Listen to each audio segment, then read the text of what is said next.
7월 5일 주일 예배를 시작하도록 하겠습니다. 하나님께서 오늘 우리에게 주신 말씀은 마태복음 11장 28절에서 30절 말씀입니다. 이 말씀 제가 봉독하도록 하겠습니다. 수고하고 무거운 짐진 자들아 다 내게로 오라. 내가 너희를 쉬게 하리라. 나는 마음이 온유하고 겸손하니 나의 멍에를 메고 내게 배우라. 그리하면 너희 마음이 쉼을 얻으리니 이는 내 멍에는 쉽고 내 짐은 가벼움이라 하시니라. 아멘. 오늘도 하나님께서 우리를 이 자리에 불러주시고 말씀하실 때 하나님의 말씀을 듣기 전에 잠시 기도하는 시간 갖도록 하겠습니다. 하나님 아버지, 오늘도 이 자리에 있는 저희 모두를 사랑하셔서 거룩하신 하나님, 이 땅을 창조하신 하나님, 우리를 너무도 사랑하신 그 하나님 아버지 앞에 예배 드릴 수 있도록 이 자리로 불러주시니 감사합니다. 하나님 아버지, 오늘도 이 시간 저희들 이 자리 예배 드릴 때 우리 눈에는 보이지 않지만 이 자리에 분명히 함께 하신 하나님, 우리를 사랑하셔서 말씀하실진데 우리의 영의 길을 열어주셔서 하나님께서 나에게 쉬는 그 음성을 들을 수 있도록 은혜 베풀어 주옵소서. 하나님의 사랑의 음성을 통해서 우리가 위로받고 세임을 얻고 지혜를 얻고 능력을 받아서 이 세상 속에서 승리하며 하나님의 크신 영광을 나타내는 귀한 삶을 살아가는 저희가 될 수 있도록 은혜 베풀어 주옵소서. 예수님의 이름으로 감사하며 기도드리옵나이다. 아멘. 하나님께서 우리에게 말씀하실 때 우리가 세상을 살아가는 것이 그렇게 만만하지는 않다는 겁니다. 우리의 인생에 이 문제가 한 가지, 두 가지가 아니라 끊임없는 문제를 만나는 것이 우리의 인생이다 라고 말씀합니다. 우리가 예수님을 믿으면 예수님은 하나님이시고 전능하시기 때문에 이제 우리의 삶 속에 아무런 문제도 없고 그냥 고속도로를 달려가듯이 그렇게 평탄한 길을 갈 것이다 라고 생각할 수도 있지만, 근데 우리 예수님께서는 우리가 기대하고 생각하는 것과는 전혀 의외의 말씀을 하십니다. 요한복음 16장 33절에서 예수님께서 이렇게 말씀하십니다. 이것을 너에게 이르는 것은 너희로 내 안에서 평안을 누리게 하려 함이라. 세상에서는 너희가 환난을 당하나 담대하라. 내가 세상을 이기었노라. 예수님께서 말씀하실 때 너희가 이제 나를 믿으면 세상에서는 너희가 가는 그 모든 길마다 어려움도 없고 문제도 없고 모든 것이 잘 될 것이다 라고 말씀하시면 참 우리가 좋을 것 같은데, 근데 예수님은 전혀 의외의 말씀하신다는 거예요. 지금 예수님 믿는 제자들에게, 그리고 그 제자들을 통해서 복음이 전파돼서 또 예수님 믿는 우리들에게 말씀하실 때 예수님은 분명히 말씀하십니다. 세상에서 너희가 아무 문제 없이 그냥 탄탄대로를 달릴 것이다 라고 말씀하시는 것이 아니라 환난을 당한다. 이런 문제도 만나고 저런 문제도 만나고 이런 고난도 만나고 저런 고난도 만나고 분명히 만난다 라고 말씀하신다는 거예요. 이렇게 분명히 예수님은 말씀하십니다. 우리가 예수님을 믿어도 우리 삶 속에 환난이 있다, 고난이 있다. 근데 사실 이 말씀은 우리가 예수님을 믿은 다음에 우리의 삶 속에서도 실제적으로 체험이 됩니다. 우리가 예수님을 믿어도 사실 이런 어려움도 만나고 저런 어려움도 만난다는 거예요. 예수님 믿는다고 예수님 믿는 사람이 왜 그런 어려움이 있어? 어려움이 있습니다. 예수님 말씀하셨어요. 그러면 우리가 이렇게 삶 속에서 어려운 문제들을 만날 때 우리가 이 어려운 문제들을 어떻게 승리해서 정말 기쁨과 평안을 누리는 삶을 살 수 있을까? 우리가 도대체 어떻게 이 문제 속에서 승리할 수 있을까? 하나님께서는 우리를 사랑하셔서 우리가 삶 속에서 그렇게 끊임없는 문제를 만날 것을 아시기 때문에 하나님께서 성경의 말씀을 통해서 그 문제 속에서 우리가 어떻게 승리할 수 있는지 우리에게 삶의 문제 해결 공식 3가지를 말씀해 주셨습니다. 그 삶의 문제 해결 공식 3가지를 우리가 잠시 다시 한번 살펴보면 이사야서 55장 7절의 말씀처럼 악인은 그의 길을, 불의한 자는 그의 생각을 버리고 여호와께로 돌아오라. 그리하면 그가 긍휼히 여기시리라. 우리 하나님께 돌아오라. 그가 너희에게 용서하시리라. 우리가 삶 속에서 문제를 만난다는 겁니다. 근데 그렇게 문제를 만났을 때 가장 중요한 것은 그 문제가 그 사람 때문에 그래. 그 사람 때문에 내가 이 고생을 하고 있어. 상황이 안 좋아서 그래. 라고 사람을 원망하고 비판하고 상황에 대해서 불평하는 것이 아니라 나 자신을 가만히 돌아보면서 내가 무슨 죄를 졌는가? 내가 죄를 회개할 때 정말 놀랍게 하나님께서 행하신 그 놀라운 역사가 우리 삶 속에 체험되어진다라고 말씀한다는 거예요. 또한 하나님께서는 또 말씀하십니다. 우리가 삶 속에서 문제를 만날 때 열왕기상 2장 3절에 이렇게 말씀하십니다. 내 하나님 여호와의 명령을 지켜 그 길로 행하여 그 법률과 계명과 율례와 증거를 모세의 율법에 기록된 대로 지키라. 그리하면 내가 무엇을 하든지 어디로 가든지 형통할지라. 하나님께서 우리에게 말씀하셨어요.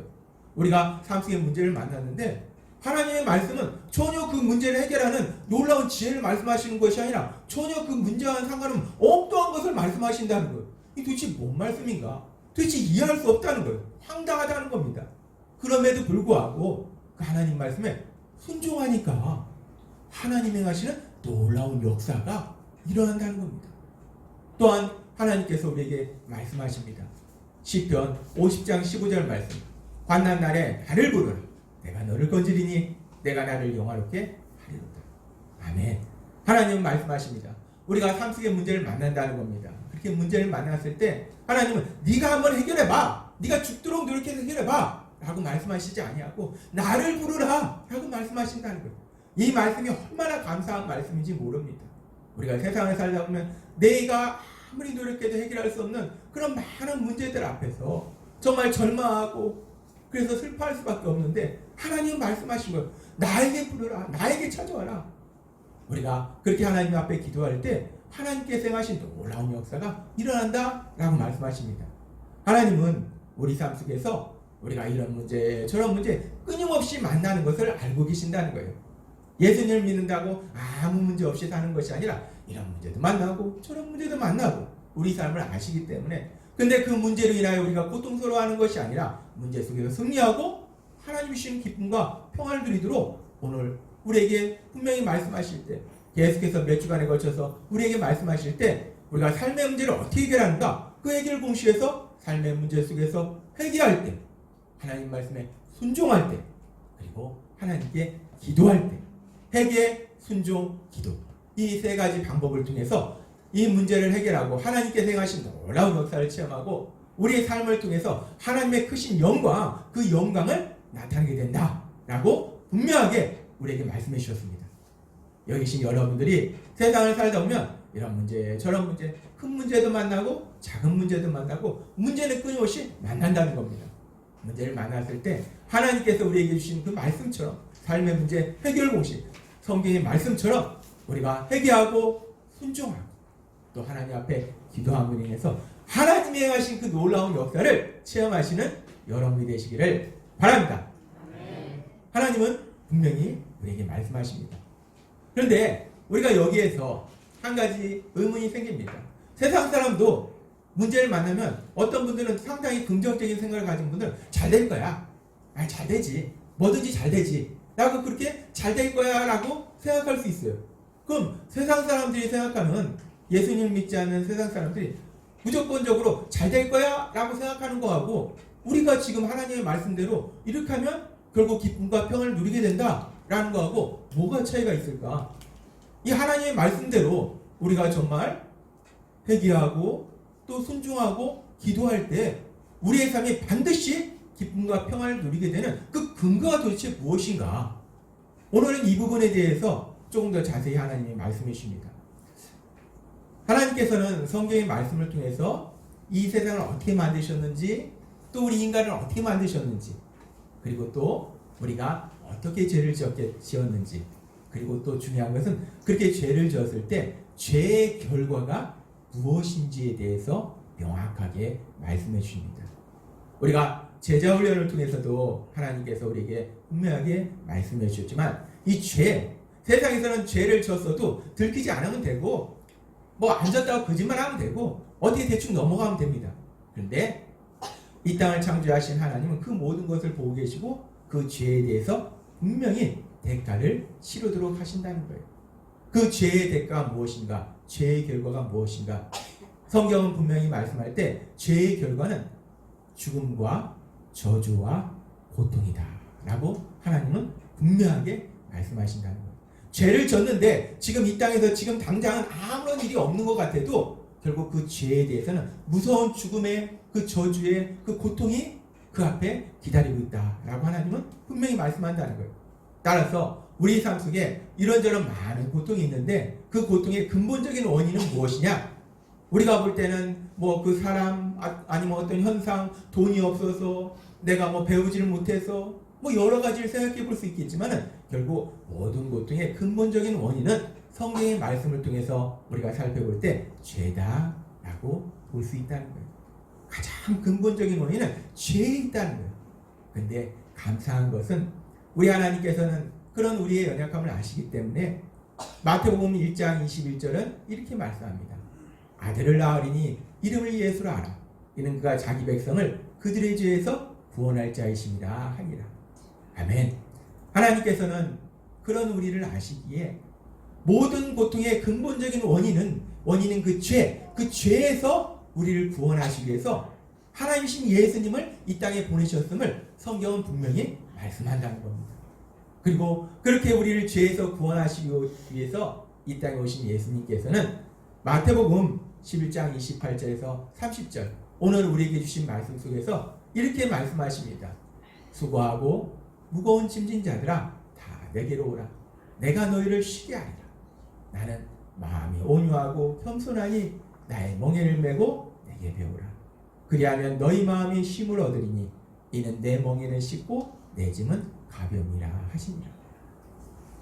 우리를 모든 죄에서 구원하시기 위해서 오신 그 예수님께서는 삶 속에 이런 문제 저런 문제로 인해서 지치고 힘들어하는 사람들, 그 문제로 인하여 고통받고 있는 사람들을 향해서 예수님이 말씀하십니다. 내게로 오라. 내가 너희를 쉬게 하리라. 나에게 오면, 예수님께로 오면 예수님께서 참된 쉼을 주신다는 거예요. 예수님께서 기쁨과 평화를 누리는 삶을 살 수 있도록 만들어 주신다라고 말씀한다는 겁니다. 그러면서 이 마태복음 11장 28절에서 말씀하는 예수님께서 내게로 와라, 예수님께로 와라 라고 말씀하실 때 예수님께로 간다는 것이 무엇을 의미하는지, 성경은 이 부분을 무엇이라고 말씀하는지 우리가 생각해 볼 때, 예수님께로 간다는 것은 예수님이 여기 계시면 우리가 예수님 근처에 그냥 가까이 가는 것을 단순히 의미하는 것이 아니라 예수님께로 간다, 예수님께로 온다 라는 것은 예수님을 믿는다는 것입니다. 예수님을 나의 구주와 주님으로 믿는다는 거예요. 그렇게 내가 예수님께로 가면, 예수님을 나의 구주와 주님으로 믿으면, 그러면 지금 예수님께서 주시는 참된 쉼을 누리게 된다라고 말씀한다는 겁니다.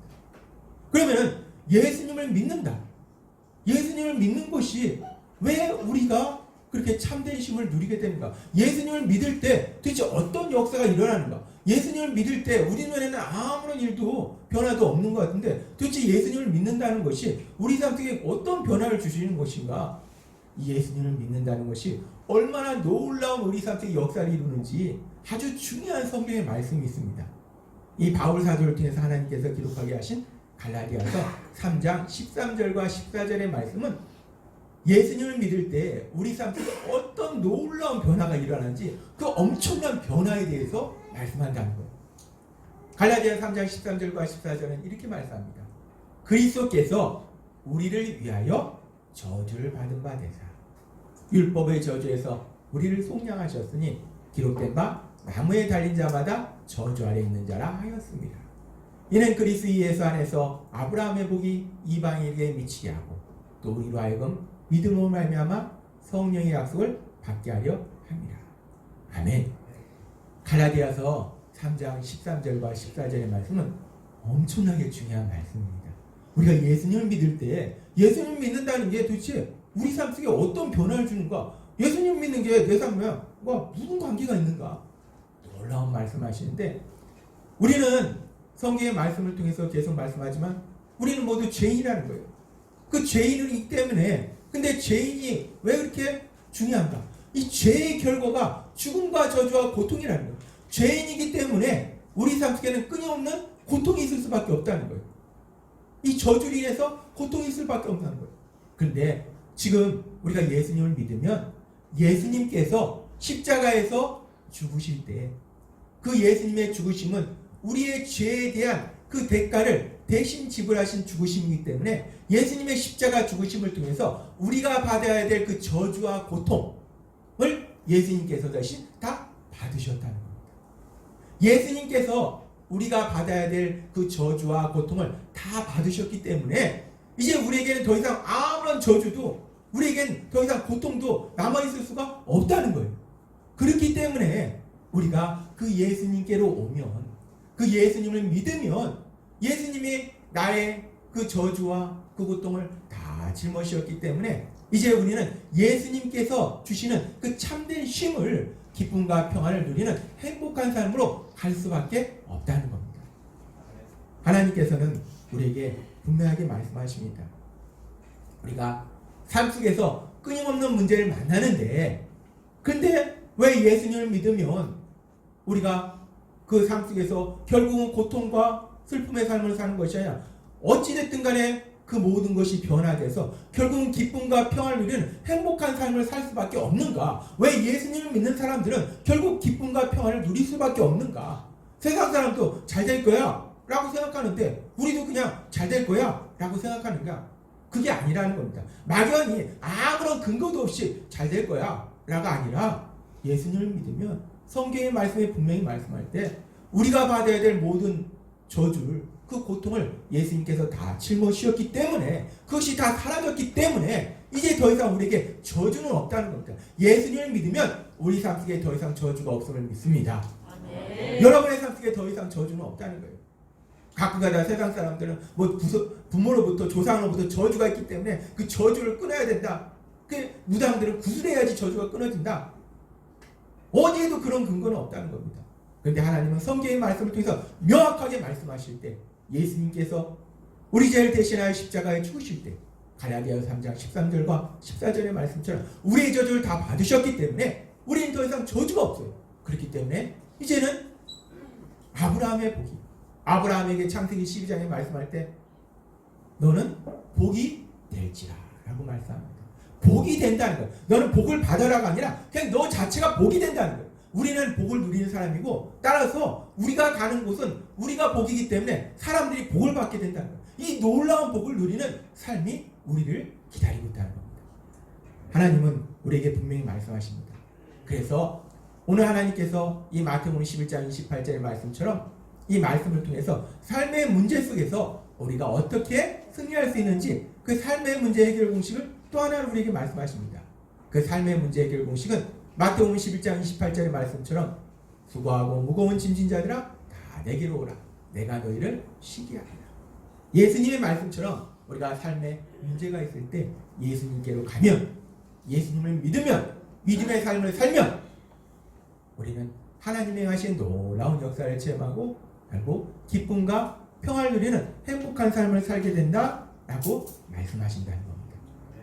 여러분의 삶 속에 삶의 문제가 있을 때마다 그 예수님께로 나아가서 믿음의 삶을 통해서 하나님의 하신 놀라운 역사를 체험하시는 여러분이 되시기를 바랍니다. 아멘. 하나님은 우리에게 분명히 말씀하신 거예요. 근데 여기서 우리가 앞에서 삶의 문제 해결 공식 3가지를 말씀해 주셨어요. 근데 오늘 또 1가지를 말씀해 주셨어요. 이 4가지가 됐어요. 그러면은 이 4가지를 꼭 기억하고 있으면 삶의 문제를 만날 때마다 우리가 이 공식에 맞춰서 해결하면 되는데 그런데 1가지 문제가 있습니다. 우리가 연약하다는 거예요. 특히 나이가 들어가면서 이 기억력이 떨어진다는 겁니다. 우리가 이 4가지를 기억할 수 있는가? 이게 문제라는 거예요. 알긴 알았어요. 알았으면 이제 삶 속의 문제를 만나면 1번 공식, 2번 공식, 3번 공식, 4번 공식 하면 되는데 문제는 가만히 있어. 이게 뭐더라? 그거 같기도 하고 그거 같기도 하고 이러면 낭패라는 겁니다. 우리가 연예계는 4가지 기억 못합니다. 저도 예전에 머리가 좀 좋다고 했는데 나이가 들어가면서 기억을 못합니다. 이 전화번호도 요새는 핸드폰에 다 있으니까 이게 되지 전화번호도 기억 못합니다. 이 난감합니다. 어떻게 해야 될까? 하나님께서 그러면은 오늘 말씀하신 이 삶의 문제 해결 공식과 앞에서 말씀하신 그 세 가지와 어떤 연관성이 있는지를 한번 잠시 짧게 살펴보도록 하겠습니다. 결국 이 믿음하고 회개하고 순종과 기도가 어떤 관계가 있는가, 이 부분을 잠시 살펴보면은 먼저 믿음과 그리고 기도와의 관계를 한번 생각해 보도록 하겠습니다. 마태복음 17장에는 예수님께서 베드로, 요한, 야고보를 데리고 변화산에 올라가셨을 때 이제 남아있는 제자들, 베드로, 야고보, 요한, 이 수제자들이죠. 수제자들을 뺀 나머지 제자들에게 귀신 들린 아들을 어떤 사람이 데리고 옵니다. 그래서 좀 고쳐달라고 해요. 근데 이 남아있는 제자들이 아무리 해도 이게 귀신이 안 나가는 거예요. 그렇게 막 고생하고 있을 때 예수님께서 제자들과 함께 변화산에서 내려오십니다. 그게 뭔 일이냐? 이러이러한 일입니다. 그러니까 예수님께서 단번에 이 아이를 고쳐주세요. 그 제자들이 궁금한 겁니다. 아니 어떻게 우리는 못 고쳤을까? 예수님께서 전에 말씀하신 대로 했을 때는 됐는데 왜 안 됐을까? 궁금해서 예수님께 물어봅니다. 아니 도대체 왜 우리는 못 고쳤습니까? 라고 물어봤을 때 마태복음 17장 19절에서 20절에 이렇게 말씀합니다. 이때 제자들이 조용히 예수께 나와 이르되 우리는 어찌하여 쫓아내지 못하였나이까? 제자들이 궁금한 거예요. 예수님이 이렇게 말씀하십니다. 이르시되 너희 믿음이 작은 까닭이니라. 진실로 너희에게 이르노니 만일 너희에게 믿음이 겨자씨 한 알만큼만 있어도 이 산을 명하여 여기서 저기로 옮겨지라 하면 옮겨질 것이요 또 너희가 못할 것이 없으리라. 예수님 말씀하십니다. 너희 믿음이 작아서 그렇다. 겨자씨 하나, 우리가 사실 겨자씨를 못 보는데 우리가 뭐 참깨 같은 게 되게 작습니다. 근데 이 겨자씨는 참깨보다 훨씬 작은 아주 작은 씨예요. 그 아주 그만큼, 그 작은 만큼도 그만큼만, 아주 그 작은 만큼만이라도 믿음이 있으면은 치료할 수 있는데 그만큼도 없었다는 거예요. 믿음이 없기 때문에 치료할 수 없었다라고 예수님 말씀하십니다. 근데 이 말씀에 대해서, 이 상황에 대해서 동일한 상황 속에서 마가복음에 보면 조금 다른 표현이 나옵니다. 마가복음 9장 28절에서 29절은 이렇게 말씀합니다. 집에 들어가심에 제자들이 조용히 묻자오되 우리는 어찌하여 능히 그 귀신을 쫓아내지 못하였나이까? 이르시되 기도 외에는 다른 것으로는 이런 것과 나갈 수 없느니라. 앞에서는 믿음이 없어서라고 말씀하셨는데 여기서는 기도 외에는 안 된다라고 말씀하세요. 우리가 이 두 말씀을 함께 묵상해 보면 한 가지 결론을 얻을 수 있는데 그 결론은 뭐냐면 믿음이 있다는 것은 내가 성경에 대해서 해박한 지식을 가지고 있다. 물론 그것도 믿음의 한 모습일 수 있어요. 근데 믿음이 있다는 것은 결국 기도하도록 만든다는 겁니다. 우리가 어떤 사람이 믿음이 있는지 없는지 사실 쉽게 분별할 수 없어요. 또한 나 자신이 내가 진짜 믿음이 있는 건지 믿는다고 착각하는 건지 잘 모를 수도 있어요. 믿음은 눈에 보이지 않기 때문에 눈에 안 보여요. 믿음이 눈에 안 보이기 때문에 믿음이 있는지 없는지 알 수 없는데 근데 믿음이 있으면 우리가 문제 속에서 하는 행동이 달라진다는 겁니다. 믿음은 기도하도록 만든다는 겁니다. 믿음은 눈에 보이지 않지만 그 눈에 보이지 않는 믿음에 눈에 보이는 구체적인 모습 중에 하나는 바로 기도라는 거예요. 기도는 믿음의 우리 눈에 보이는 구체적인 모습이다 라고 우리는 말할 수 있습니다. 기도는 믿음의 우리 눈에 보이는 구체적인 모습이다 라고 우리가 생각할 수 있고, 그러면 이번에는 믿음과 또 순종을 한번 생각해 보겠어요.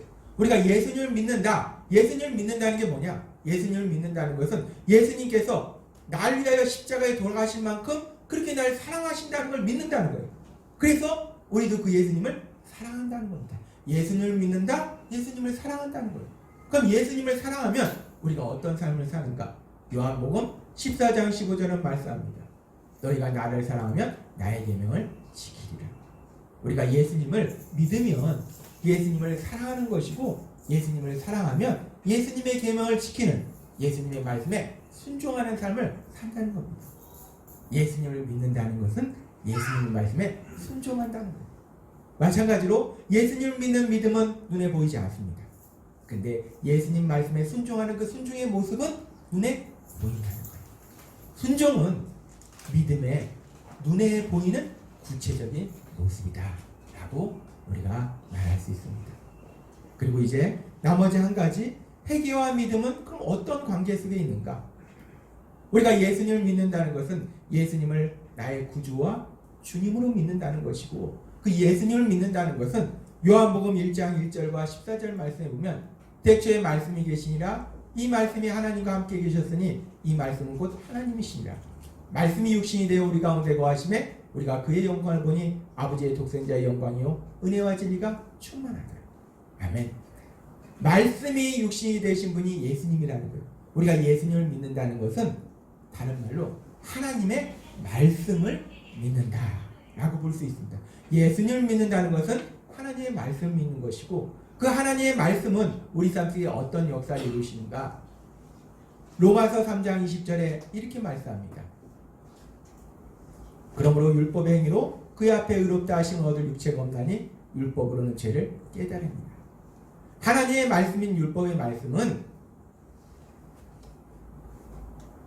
그 말씀을 가지고 내가 믿음의 생활을 합니다.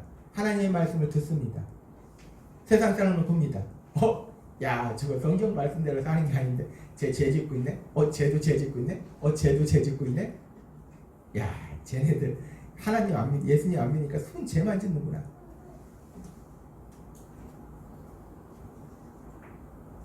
아니라는 겁니다. 율법은 죄를 깨닫는데 그 사람이 짓는 죄를 우리가 보고 비판하고 정죄하도록 말씀하신 것이 아니라 나의 모습을 돌아본다는 거예요.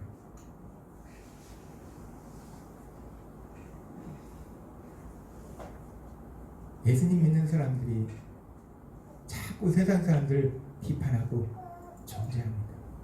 세상 분들은요, 하나님의 말씀 모르기 때문에 하나님의 말씀대로 살 수가 없습니다. 하나님은 우리에게 말씀을 주실 때 그 말씀의 잣대로 저 사람도 죄 짓고 저 사람도 죄 짓고 저 사람도 죄 짓고 그 죄를 보라는 게 아니고 나의 죄를 보라는, 나의 죄를. 하나님의 말씀은 나의 죄를 보게 하시고 내가 죄를 볼 때 내 죄를 회개하도록 만드신다는 겁니다. 우리가 예수님을 믿는다는 것은 결국 하나님의 말씀을 믿는 것이고, 하나님의 말씀은 나의 죄를 깨닫게 하시는 것이고, 그래서 회개한다는 겁니다. 우리의 믿음이 눈에 보이지 않지만 그 믿음의 눈에 보이는 구체적인 모습 중에 하나가 바로 회개다라고 하나님은 우리에게 명확하게 말씀하신다는 겁니다. 그래서 우리가 믿음에 대해 생각할 때 믿음의 세 가지 구체적인 모습, 우리가 믿음이라는 것이 무엇인가? 제가 아주 간단하게 여러분들에게 정리해 드리겠습니다. 이 쉽지 않습니다. 저는 오랜 생활 이 성경을 연구해서 아주 쉽게 이렇게 표로해서 이렇게 만들었는데 어떤 분들은 그냥 하루아침에 되는지 알고, 아닙니다. 여러분은 참 오늘 복을 받았습니다. 근데 제가 알겠습니까? 성령이 말씀해 주시지 인간 성령이 깨닫게 하시지 않으면요 아무것도 모르는 무지한 존재입니다. 성령님이 우리한테 말씀하실 때 무엇을 믿는가? 믿음이라는 것은 결국 예수님이 나의 구주이시고 주님이심을 믿는 것이고, 그리고 하나님의 말씀을 믿는 것이 믿음이라는 거예요. 믿음의 가장 두 가지는 그거라는 거예요. 예수님이 나의 구주이시고 주님이시다. 하나님의 말씀을 믿는 거예요. 그러면 우리가 믿을 때 믿음은 눈에 안 보인다는 거예요. 내가 진짜 믿는다고 착각하는 건지 모르겠다는 거예요. 근데 그 믿음에 세 가지 구체적인 모습이 있다는 거예요. 우리 눈에 보이는 모습이 있다는 거예요. 그것이 뭐냐면 회개와 순종과 기도라는 겁니다. 믿음은 우리 눈에 보이지 않지만 믿음의 세 가지 구체적인 모습, 회개하는 모습과 순종하는 모습과 기도하는 모습은 우리 눈에 보인다는 거예요. 하나님은 믿음은 결국 우리 삶 속에 회개와 순종과 기도로 나아간다라고 오늘 우리에게 명확하게 말씀하신다는 겁니다. 따라서 하나님께서 앞에서 우리가 문제 해결 세 가지 공식이 회개와 순종과 기도였어요. 근데 그 회개와 순종과 기도는 결국 믿음의 또 다른 모습이라는 거예요. 결국 그렇게 봤을 때 우리가 문제를 해결할 수 있는 것, 문제에서 승리할 수 있는 비결은 무엇이냐? 한 가지로 말하면 믿음이다 라고 말할 수 있다는 겁니다. 믿음을 통해서 예수님이 나의 구주이시며 나의 주님이시라는 믿음, 하나님의 말씀에 대한 믿음, 그 믿음을 통해서 우리가 승리할 수 있다. 라고 결론을 내릴 수 있다는 겁니다. 그래서 하나님께서 요한 사도를 통해서 요한일서 5장 4절에서 명확하게 말씀하십니다. 무릇 하나님께로부터 난 자마다, 하나님께로부터 난 자라는 것은 예수님을 믿는 것을 의미합니다. 예수님을 믿는 사람마다 세상을 이기느니라. 세상을 이기는 승리는 이것이니 우리의 돈이니라. 세상 사람은 뭘로 이깁니까? 돈. 돈만 많으면 무조건 문제를 이길 줄 알아요. 승리할 줄 압니다. 아니면 권력, 명예, 힘? 아닙니다. 하나님 말씀하십니다. 세상을 이기는 승리는 이것이니 우리의 믿음입니다. 아멘. 믿음이 세상을 승리할 줄 믿습니다. 아멘. 삶 속에 그 어떤 문제를 만날지라도 믿음으로 승리할 수 있을 줄 믿습니다. 아멘. 그래서 하나님께서는 이 삶의 문제 해결 공식 세 가지를 한 가지로 줄여서 이렇게 말씀해 주시는 거예요. 마태복음 11장 28절의 말씀처럼 우리가 예수님께로 나아가면 믿음을 통해서 승리할 수 있다라고 말씀한다는 겁니다. 근데 참 안타까운 것은 사람들은 많은 문제를 가지고 있어요. 세상 사람들이 많은 문제를 가지고 있어요. 그 문제로 인하여 너무나 고통스러워해요. 그런데 그 문제를 끼워안고 그 문제를 내 힘과 내 노력으로 해결하겠다고 몸부림치니까 더 깊은 고통 속으로 들어간다는 거예요. 하나님은 분명히 말씀합니다. 우리 힘으로 그 문제를 해결할 수 없다는 거예요. 그 모든 근본적인 원인이 죄인데 그 죄를 우리가 해결할 수 없기 때문에 예수님께서, 하나님이신 예수님께서 십자가에 죽으셨다는 거예요. 그 예수님께서 우리 저주를 대신 받으시고 죽으셨는데, 그렇게 예수님께서 십자가에 죽으셨는데 그 예수님을 믿으면 그 예수님께서 참된 힘을 주시는데 예수님께로 나오지 못하고 방황한다는 거예요. 우리가 세상 사람을 볼 때 그런 어리석고 미련한 모습을 보고 비판하고 청지하는 것이 아니라 우리는 알고 있잖아요. 그러니까 그분들을 우리 예수님께로 인도하는 그 놀라운 복을 누리시는 여러분 되시기를 바랍니다. 아멘. 또한 우리가 예수님을 믿는데 우리도 때로는 어리석고 미련해서 삶 속의 문제를 만나면 가만히 있어봐. 이 문제를 만나면 돈이 얼마나 들지? 가면서 이 문제는 그 사람이 전문가인데 그 사람한테 가볼까? 내 생각과 내 힘과 내 노력으로 이렇게 해결해보고 저렇게 해결해보고 그러다가 어떻게 됩니까? 더 큰 고통 속으로 들어간다는 거예요. 하나님은 그런 우리를 아신다는 겁니다. 하나님은 그런 우리를 너는 바보 같고 미련하고 너 왜 그래 왜 그래 라고 말씀하시는 것이 아니라 그런 우리를 불쌍히 여기셔서 우리에게 또 말씀해 주시고 또 말씀해 주실 때 오늘 명확하게 세 가지도 우리가 기억하기 힘드니까 하나님이 그것을 아예 한 가지로 얼마나 감사합니까? 하나님은 우리의 연약함을 아신다는 것. 저도 한 가지 정도는 평생 이 땅을 떠난 날까지 기억할 수 있을 것 같아요. 한 가지로 말씀해 주신다는 겁니다. 삶의 문제를 만났을 때 그 문제 속에서 어떻게 승리하는가? 마태복음 11장 28절에 수고하고 무거운 짐진 자들아 다 내게로 오라. 내가 너희를 쉬게 하리라. 아멘. 우리의 구원자 되시는 그 예수님, 그 예수님께로 나아가면 예수님이 나의 모든 저주와 고통을 십자가에서 짊어지셨기 때문에 그 예수님께서 이제 우리가 그 아브라함의 복이 될지라는 그 말씀처럼 기쁨과 평안을 누리는 삶으로 인도하실 걸 믿습니다. 아멘. 하나님은 분명히 말씀하십니다. 삶에 문제가 있는가?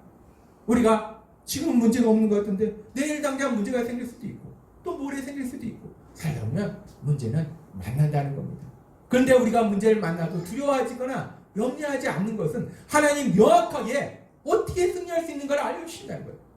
오늘 주신 말씀처럼 삶의 문제 속에서 우리의 구원자 되신 그 예수님께로 나아가서 그 예수님을 믿음으로 우리가 회개와 순종과 기도의 모습으로 나아가서 하나님의 하신 그 놀라운 역사를 체험하시는 여러분 되시기를 주님의 이름으로 축원합니다.